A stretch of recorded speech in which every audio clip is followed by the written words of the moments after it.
Finka Azərbaycan Kredit Təşkilatı da Qərb regionunda filiallarının sayını artırır. Ətraflı növbəti sujetdə.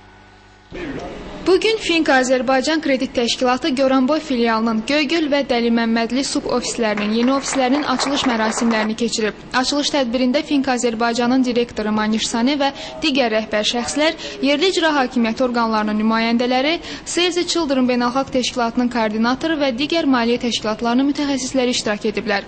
Tədbir zamanı təşkilatın yeni müasir ofisləri ilə tanışlıq olub. Finka Azərbaycanın uğurlu həyata keçirdiyi bir çox sosial və digər layihələr haqqında məlumat verilib.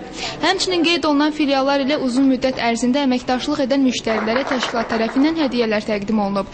Qeyd edək ki, Save the Children təşkilatının 1 fevral 2012-ci il tarixindən həyata keçirdiyi Gəncə şəhərində gözdən əlilliyi olan insanlar üçün xüsusi iqtisadi proqrama Finka Azərbaycan Kredit Təşkilatı 8000 avro həcmində maliyyə vəsaiti ayırıb. Gəncədə yaşayan 2 gözdən əlillər müəssisəsindən olan 160 nəfər gözdən əlil insan Finka Bankı maliyyə dəstəyi ilə alınan avadanlıqlar qurulmuş yeni biznesdə artıq yeni ildən fəaliyyətə başlayacaq.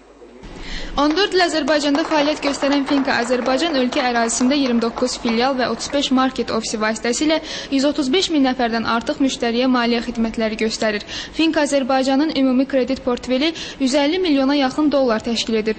Bu göstəricilərə görə Finka Azərbaycan təkcə ən böyük mikromaliyyə təşkilatı deyil, həmçinin ölkənin ən böyük bankları arasında yer alır. Finka Azərbaycan 14 ildir fəaliyyət göstərir Azərbaycanda və 135 mindən artıq müştəriyə xidmət göstərir. Hal-hazırda 29 filialından Azərbaycanda fəaliyyət göstərir. Bəs salam, bir qədər sonra